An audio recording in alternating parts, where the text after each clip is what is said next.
কি বাবু খাসি কেমন? খুব বেশি।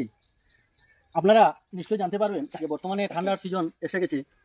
প্রতিটি বাচ্চা শিশু বা বড়দের খাসি হবেই, সেটা মানে একদম আবশ্যক, যেহেতু ঠান্ডা এসেছে। তাই আমি গ্রাম্য পদ্ধতিতে প্রাকৃতিক কিছু উপাদান আমি আপনাদের আজকে দেখিয়ে দেবো, আপনারা সাথে থাকবেন।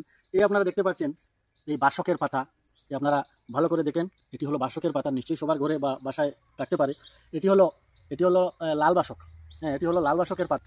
এই আপনারা দেখতে পাচ্ছেন তুলসীর গাছ, অত্যন্ত উপকারী একটি গাছ তুলসী, সেটা সবার ঘরেই আছে।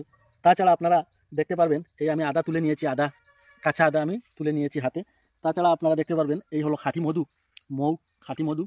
এই যে 4টি উপাদান আমি একত্রিত করব। এই আমি বাসকের ছোট্ট একটি পাতা হাতে নিলাম, তাছাড়া এই আমি একটি তুলসীর পাতা হাতে নিলাম, তাছাড়া এই আমি একটু আদা এর থেকে একটু টুকরো হাতে নিলাম, এবং সর্বশেষে আমি একটু মধু সেটাতে অ্যাড করব।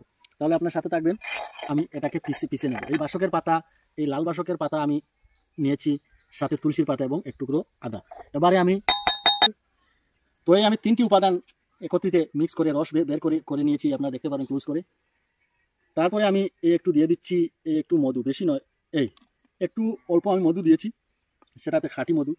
একত্রিত করে এইভাবে আপনারা, পরিমাণ বেশি নয়, বেশি হলে ক্ষতি হতে পারে, এই পরিমাণটুকু ডেইলি একবার করে 3 দিন আপনারা খাবেন, খাসি চলে যাবে। বাবু খেয়ে নেও বাবু, হাত দিয়ে খাও ধীরে ধীরে। একটি হলো এই গাছ লাগান, বৃক্ষ লাগান, গাছ লাগান, পরিবেশকে বাঁচান, এবং এই গাছের মধ্যেই রয়েছে আমাদের সব ধরনের ঔষধ।